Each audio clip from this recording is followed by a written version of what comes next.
Howdy everyone, and welcome to The Hub, our weekly look at all things politics on Guam. Let me introduce our guests for this week. I have next to me Ginger Cruz, Shawn Gumataotao, and Dr. Ron McNinch. And we're going to start off the show by taking a look at the results of the primary election. And if you guys can put up those graphics there. Okay, total registered voters, 58,000.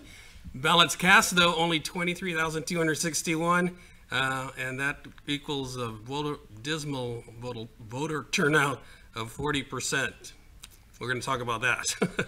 All right, in the congressional race, former Speaker Judy Wonpat, 9,678 to Talina Nelson's 7,741.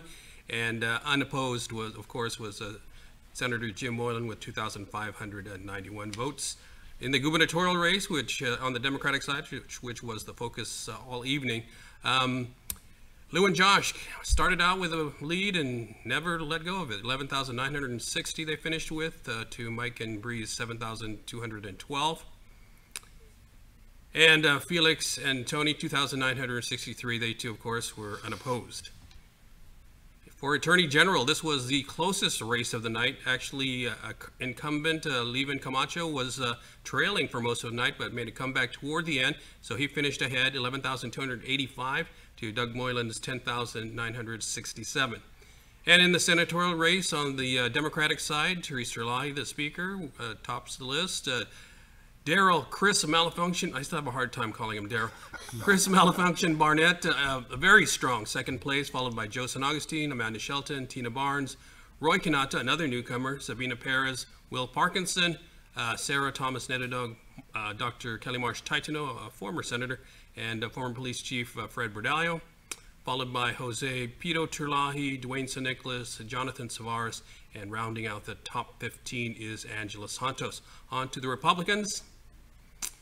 Topping the list, Frank Blas Jr., followed by Minority Leader Chris Duenas, Jesse Lujan, another former senator, Joanne Brown, Tom Fisher, a newcomer, doing very well at the number 5 slot, former Senator Mana Silva Tyron, Tello Taitagui, Michelle Titano, Vince Borja, former Senator Sam Mabini Young, David Crisostomo, Ken Leon Guerrero at 12, Sandra Seo 13, and Vistra Mendiola and Ian Catling rounding out the top 15 out of just 16 candidates. Okay, that's the results. Let's talk about it. First, let's start with the gubernatorial race. Lou and Josh, Ginger started out with the lead and hung on to it all throughout the night. So what's your reaction? We're obviously really pleased with the outcome, but at the same time, I think that there was a couple of things that affected the overall voter turnout. You know, first of all, you had motor voters, so we've never really had that before. People who were registered because they got their driver's licenses, so that sort of drove up the number and is responsible for driving down some of the turnout. The second thing is, like, right before the election, there was release of polls which showed Lou and Josh ahead, which I think sometimes which sometimes has an effect to keep people home. They figured, well, you know, we didn't release Dr. McNinch's poll until, right, to be fair, right, and to be ethical, we didn't release it until after the polls closed, right? But I mean, there were other polls. But the anthology poll, the one that you guys covered, came out earlier, so that also brought it down. And then, of course, on the Republican side, you know, almost no contested elections. I mean, you know, it was uncontested in the congressional race and the gubernatorial race, and only one extra in the legislative side. So that also sort of reduced how many people would come out. So I don't know that 40 is necessarily it's necessarily fair to say that it's that low because of all of those conditions, and I'm looking forward to a lot more people coming out during the general. We hope so. Yeah. But speaking from our side, on the Lou and Josh side, I mean, we were really grateful. There was a good turnout by folks. I think that I went around to all the different precincts, and you could see the energy and the excitement, and it was good. I mean, people were engaged, and following the pandemic, where we didn't even have a primary, it was great to see people get back out and vote for us. Shawn, for the Republicans, I know it's hard to gauge really because of a much lower turnout on your side of the ballot, but what's your response? Right, so when you look at it, again, it was the lowest in the history of a primary. So concern, yes, but for the Republicans, it actually was kind of right in the wheelhouse of where they participate historically in primary elections. So we were still watching it very closely. Obviously, Governor Camacho and Senator Tony really needed to meet they met the minimum. So. Right, so you had to watch it, but you had to wait till almost 3 in the morning to wait to get to that point. Also, there's a lot of opportunity we see when you look at the voting behavior. For Republicans, it was pretty clear that most of the party was voting for their candidates. Contrast, if you look at it, it's a little bit different on the other side of the ballot, where it seemed there might have been, I'll take one person, but maybe not another. But that's okay. I think for the community and the electorate, the biggest thing that we all can take away from this is that there's a lot more excitement now. Now we have a real race now with, that everything's kind of clear, and there's a lot of excitement seen all across the island for the upcoming general. And there's a anticipation that we can maybe hit the 70% and plus voter turnout. I've been saying on this air for over 2 years that if we can see that, then obviously our electorate's doing exactly what we all need them to do, is exercise that right. Ron, we mentioned your poll. It was spot on. Talk about the results and what you thought. Sure. And our students do all the hard work for gathering the data, and Eliza Chargaloff, my student, did all the calculations for us. She did a great job. One key thing, everyone talks about the low voter turnout. I disagree with that. I think that we have, compared to years ago, we had 168,000 people in our population. Now we have 150,000 people in our population. And the percentage number for voter turnout really doesn't function well, because we have, it's really an artificial view. So I don't view, if you look at the real numbers of people who voted versus the real numbers of people who voted in previous elections, we had a fairly normal and average turnout in that regard. And so the statistics sometimes can lie in terms of giving us an impression that there was a low voter turnout. And I agree certainly with Ginger's point about the motor voter issue and other issues. On polling, Ginger was also right about how polls can depress people voting behavior. My candidate won, I don't have to go vote. The other thing that really drove this election, which doesn't drive it at the general election, is the weekend. So normally what happens on Guam is we have a voting day on Tuesday. Often we have 1 or 2 holidays that bracket it. We don't have it this year. That's Halloween and All Souls Day, All Saints Day. We have these holidays that bracket it. And so what happens is the election is following a long party weekend. And so we're going to have a long party weekend in the next election cycle that's then going to push people out into voting behavior, because they're going to spend all weekend talking to their friends and family about the things that they like or don't like. And that's a prime opportunity for candidates to get their message out. Yeah, I don't think energy, like Shawn was saying, is going to be a problem for the general election, maybe as much as it was for the primary. And certainly more Republicans, I think, will be, energized to come out. But yeah, getting back to the voter turnout, I think that 58%, supposedly a record number of registered voters since '95. Yeah, that's 58,000, right? Yeah, 58,000.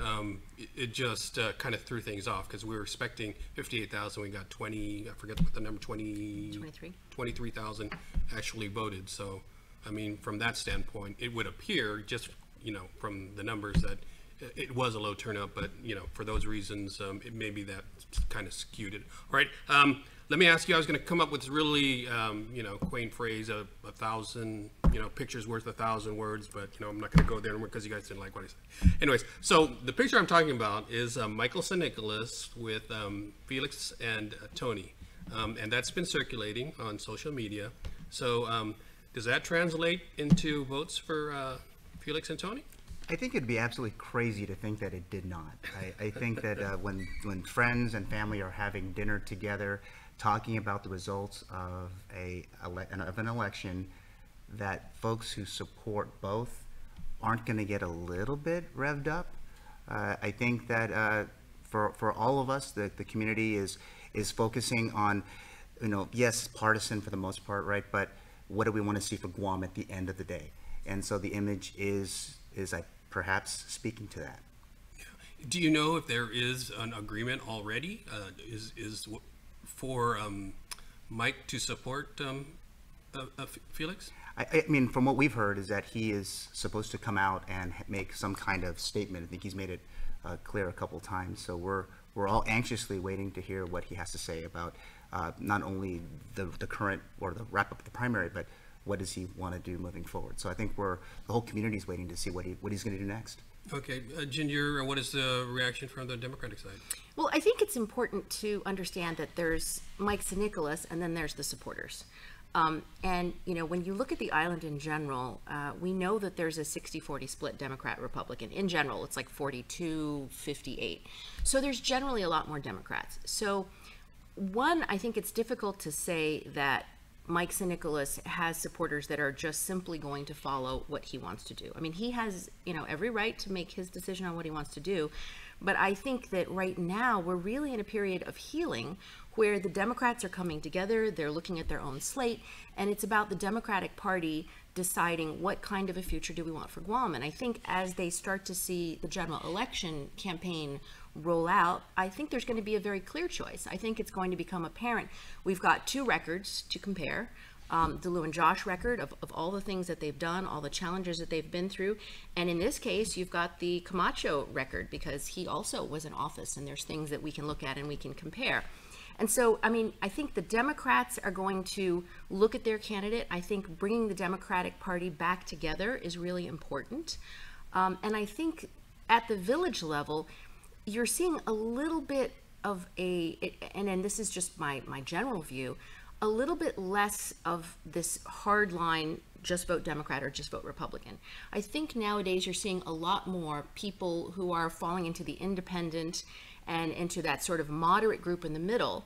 And they're going to be looking at records, they're going to be looking at the candidates, they're going to be looking to see who do they trust, who do they support, who do they want to move forward for the next 4 years with. And in that sense, I mean, you know, the Lou and Josh campaign is very optimistic that, you know, the record is clear, and all the efforts that they've made to do the best that they could for the people of Guam, it's really starting to show. I mean, you're seeing the economy come roaring back. I mean, just the fact that it was so bad in the middle of a pandemic and we were able to go from 19% unemployment to 5% unemployment in a year.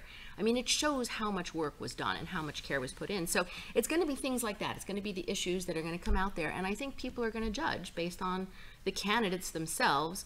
But also, I think party loyalty is going to play a part. Ron, what do you think of that picture? And we've talked before many times about how the Democrats have kind of given it to the Republicans. We had Felix the first 2 times and then Eddie the next 2 times. And that was attributed to a rift post-primary among the Democrats. What are your thoughts? Well, I think there are 25,000 voters on Guam who haven't expressed an opinion yet. And that's where the game is, in my opinion. It's not really whether Mike's folks, if he has any folks, and I'm not being in the pejorative when I say that, that is, does he have an actual substructure of people who support him, or are they affiliates? And that is it a very weak tie that he has with them, or is it a strong tie? We don't know that yet. But I think that in general, I think that at the general, there's going to be a very different set of dynamics than happened during the primary. And also all of the bullet voting effects you saw in the legislative races, where you have the top 5 Democrats who are majorly outpacing the rest of the herd, that has to stop for the Democrats to be successful. And so they have to get the Democrats have to get all their folks to vote for everyone to also work on their legislative game. It's not just the governor's game. These 2 points are pretty intricately interlinked. And the same goes for the Republicans. The Republicans, if the Republicans want a governor from the Republican side, they also need the legislature. And so they have to work on both sides of the coin. And so I think that it's open season. I think that there's a lot of politicking that needs to be done to pull people in, and I think this is going to be a fairly close race. I don't think it's going to be a runaway race for any candidate. Yeah, and there's those that interpret it, and I think it may be a miscalculation to suggest that, you know, 11,000 some votes for Lou and Josh, and you add Mike and Felix and Tony's together, and doesn't equal Lou's votes. But then again, there's some that say that was all Lou's base that came out. And so there's more coming from Felix's side, and if he gets a certain number of Mike's votes, that they can surpass that. I don't know, just throwing that out there. Go ahead. If I can just mention one other quick point. The Election Commission has great reports they produce. They produce statistics on all this. If you look at 2002, Robert Underwood's number in 2002 at the primary flatlined. It didn't go up at all. He didn't do anything really to play the game, so to speak, to incorporate anybody. It absolutely flatlined. And so that's the danger of taking these things for granted, is there's a very good historical record in those election reports and voting reports to show district by district and precinct by precinct where people go up and down. And you have to be really careful and pay attention to those Well, things. there's two really interesting points, I think, that I saw from the stats. The first one is if you look at the AG race. So in the AG race, I mean, what was the overwhelming urge among Democrats to go vote for Doug Moylan? There really wasn't one. So if you just look at the AG race on its own, it was 11-10, right?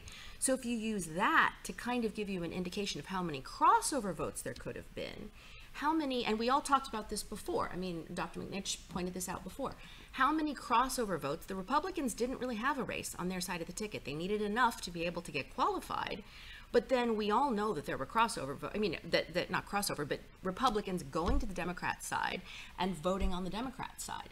So that softens the numbers. That also changes the dynamic of, were those really supporters, or were those Republicans that were trying to advantage or disadvantage folks on the Democrat side of the ballot? So I think that is a statistic that was very telling for me, because the AG race really was an outlier. If you look at the numbers, it was very interesting to see 10,000 and 11,000. And if you look at if you look at the number, when you look at the 20% of those who voted for Governor Liu, that is a more telling number for what we could expect in the general. Because if they top out at 20% of the total electorate, huge opportunity for not only for the Republicans to go get those votes where maybe the Governor Liu couldn't grab them, but also for if it was today, we'd have a 10-5 Republican majority based on percentages. Yeah. Both sides, I think, have some work to do. We're going to take a short break, and we'll be back with more of The Hub right after this.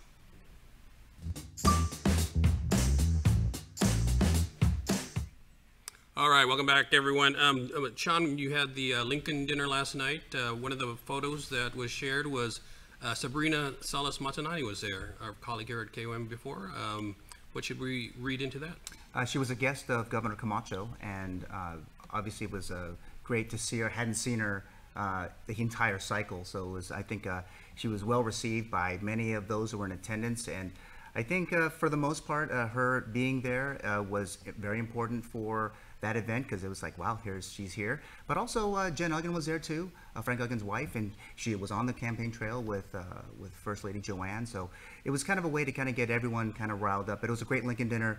Governor Calvo had a great kind of rah-rah speech, if you will, and then followed by Felix as a keynote, and all the senators were there. And I think the people, as you know, we were talking about it yesterday or last night. It was the biggest one they've ever had. And they filled that ballroom, so kudos to the Republican Party of Guam for getting that kind of turnout. And it's a fundraiser, so trying to put all that money back into what would be that fight for both the governor's office and the legislature.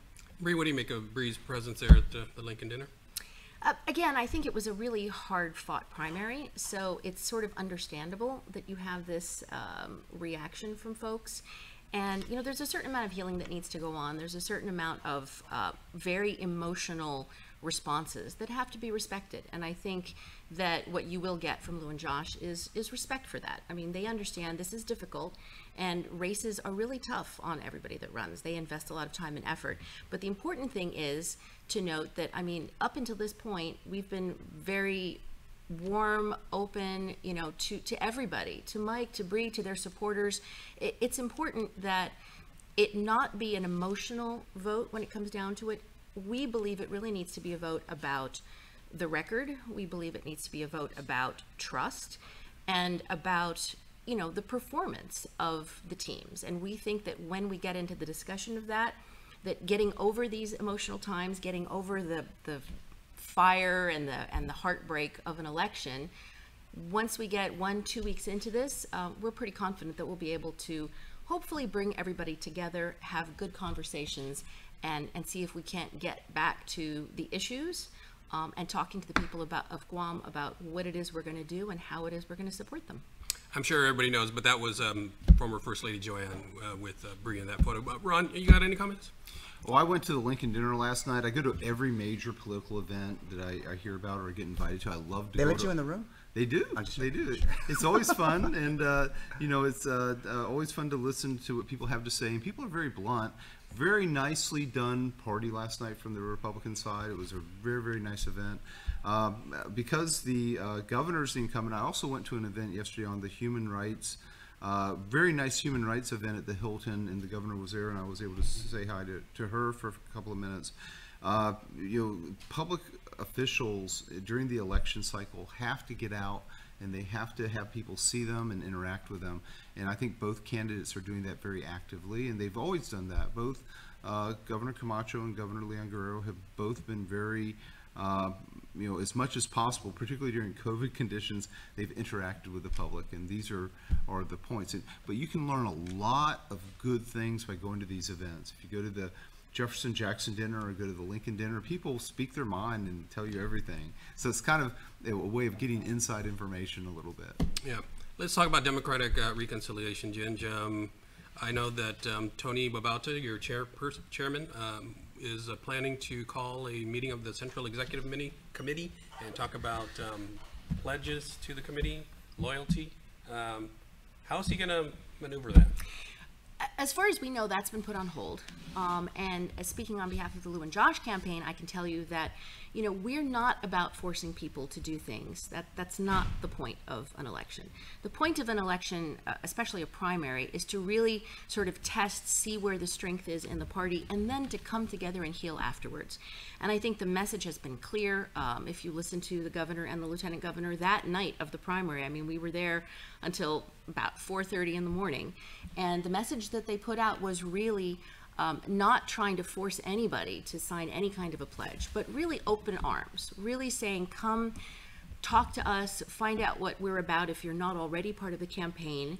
And we've got room for everybody. It's a big tent. The Democratic Party is, because it's the biggest party on Guam, it's also a little bit messy. It's like a family where people will disagree, and they have, we saw that from the last gubernatorial election, right? And going up against, there were 4 Democratic teams and 1 Republican team. And Lou and Josh managed to make it across the finish line, even with a write-in campaign, which kind of proved when it gets down to it, they are able to pull together the support of the Democratic Party. So we're hoping this time to get beyond any sort of, forcing people to commit, and really just being open and saying, come talk to us, listen, join us at the events that we have in all of the villages all around the island, and judge for yourself. And we believe that if that's the measure, that people will come on board, because they'll know that we're the team they can trust, and we're the team that's going to really move Guam ahead.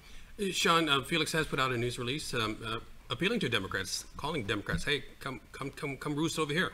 I think we've watched as, and not the campaign, but the party, the Democratic Party, have just fits and starts over the entire cycle, and that's on them. But for our campaign is to try to bring those folks who might have felt that, hey, that was not what we are so used to as a Democratic Party member, and maybe that would be kind of a way to bring, get them, bring them to vote, but also to get them active, and if they feel that way and that strongly, to be that little avenue to do so. It was, and that's for them. I'm hoping that they're going to try to figure it out at some point. But for us as a campaign, reaching all across to all of those Republican Democrats, there's Republicans who are working in the administration. It's interesting how for the incumbent to be able to take some top-notch Republicans, and they've been helping for many years, and they're all active too. So the idea is, again, bringing everyone in and focusing on what will be the task for the next a couple weeks before we have a general. So we're all excited. It's this excitement. I can't describe it any other way, because I think for those who will say, okay, well, I'm not going to be, I don't care if I'm, going to stick my neck out or I'm going to get chopped. We got to get ready for a general that everyone should be inclusive with. Okay, we got to take another short break. We'll catch you, Dr. Ron, on the other side. We'll be back with more right after this.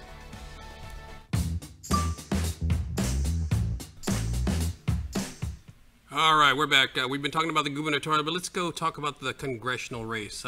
particularly Talina versus Judy Wonpat. Ron, what are your thoughts? So my It was daughter, neck and neck for a while, but then Judy pulled ahead. It was. So I went to the congressional debate. My daughter was here. And if you have adult daughters, they constantly rip on their dad. So if you're a dad, you better get used to it now. My daughter took a picture of me where I fell asleep at the congressional debate. Uh-oh. That's how low energy that race was. And so I think Talina probably should have injected more energy into the race and went after Speaker Wampat's record or whatever, any other thing. And I think, and vice versa, there should have been more interplay. There just wasn't a lot. And so I think that the successful candidate in the delegate for the general election will be the side that really stirs it up more. And so we're going to probably see more energy happen at the general election. Ginger, speaking of rifts, we're hearing that Talina was not very happy about what happened, and that she felt that she was kind of the second choice of the party. Your thoughts on that? Well, again, I'm not going to speak for the party, but just sort of analyzing where it's going. I mean, the first thing that's really important to look at is there was an agreement from the very beginning between Judy and Talina that they were not going to do a bad campaign against each other, and they kept to that. I mean, I think if you looked at the debate, it was a very civilized debate. There weren't any blows that were landed. So if you're looking from the campaign perspective, I think it was a well-fought race, and I think they both did their best, and they were both really very honorable in how they approached it. So now it's sort of the time to heal and to come back together. And, you know, external forces, yeah, there's all of that at play. But when it comes right down to it, one of the things that, you know, as a Democrat, people need to understand is the Democratic Party in the United States, and this I know a lot about, is the one party that for decades and continues to be the party that supports the territories. The Republicans are the ones that took away committee votes for the territories. The Republicans are the ones that consider minorities and territories to be tokens. So one of the things that's going to come into play when you're looking at the congressional race is not only is Judy well known, she was the most speaker, she held the speaker position. The only person who held it more was her father, who also was a congressman. So it's somebody who's well known, somebody who's passionate about Guam, somebody with a ton of experience, who understands all of these issues. But at the same time, she's also a Democrat, and the Democrats are the ones who stick up for the territories. The Democrats are the ones who fight to give Medicaid reimbursements, who fight to give a percentage of federal funds to the islands. The Republicans, oh, they'll embrace you and take a picture with you and call you a token, like, oh, look, we've got a territory with us. But just as a track record, the Republicans have not been very supportive of the territories. So that is going to be one of the issues, I think, that we face going forward. Okay, let's get Shawn in here. For me, for that race is I'm hoping we can hear policy. The experience stuff, I think we can figure that out. But federal policy, I want to hear more from both on what they plan to do for the federal policy considerations for the territory. If they start to go off, I had this experience and great, but how is that going to help us on the Jones Act? How is that going to improve our funding for our either some of our justice programs across the entire executive and judicial branches? How are we going to bring more resources to farmers, small businesses? Those things need to be out. If we have to defer again to Kalili for stuff, we're in trouble. We need to kind of focus. What is the most important thing for federal policy for Guam? Obviously, it's military for the most part. The Armed Services Committee. I want to hear what do they plan to do in the committee. I don't want to hear everything else about it because it's quite honestly, it's all a bunch of noise. But the community has to hear what are the federal policies they are going to bring forward. Both have to. If they don't, well, then the one who does it better is going to be the one that wins on Election Day. Really quickly, Ron. I'm sure you've heard the same things about Talina. Is that something Jim Moylan can take advantage of? I think that it's open season for this race. I think that both sides are going to have to make the play that they make. And it has to have more direction than it had at the primary level. I'm a bit of a critic of the primary for that reason. That is, it creates these artificial dynamics. So. All right. We'll take one more break and be back with wrap up the show in just a moment. Please stay with us. All right, folks, we got about a minute and a half, so I'm going to go quickly to our guests and ask them. We didn't talk about the legislature, but seeing who the candidates are, what's your thoughts on who's going to win the majority and by how much? My money definitely on Democrats retaining the majority. It's a lot stronger slate of candidates, so I'm saying definitely 8, if not 9. Okay. It has been a while since we've had a Republican majority, and I think we're finally, after nearly 20 years, I think this is the time that it's going to happen. Some incumbents, they're not really new ones, but these great candidates, I think, I'm not going to put a number, but I think it's going to be a Republican majority. Okay. Closer, 8-7, that would be the closest. Yes, perhaps. Yeah. And Ron? I think it's a toss-up. I think this is a candidate's race to win if they want to win. And that goes for all positions, all offices. Any newcomers? I think Chris is going to be up there, yeah? I've been impressed Or Daryl. with some of these new Daryl, yeah, I like Daryl. DC, if you will. I was joking with him yesterday. I snuck up behind him when he was waving. I'm like, hey, man, you're not supposed to be on this corner. And he turned around. He was a little bit surprised. So I took a picture with him. I think he's doing great. I think that there's some other, on the Republican side, there's some really neat candidates that might come up. And it's always good to see the young Turk or the new blood types of candidates come back in, and also the previous candidates or previous senators come back in. So that's going to be part of the dynamic. Right. All right, that's our show. Wish we had more time, but we don't. So that's our show. Thanks for watching, everybody, and we'll see you next week on The Hub. All right. Let's go, Brandon.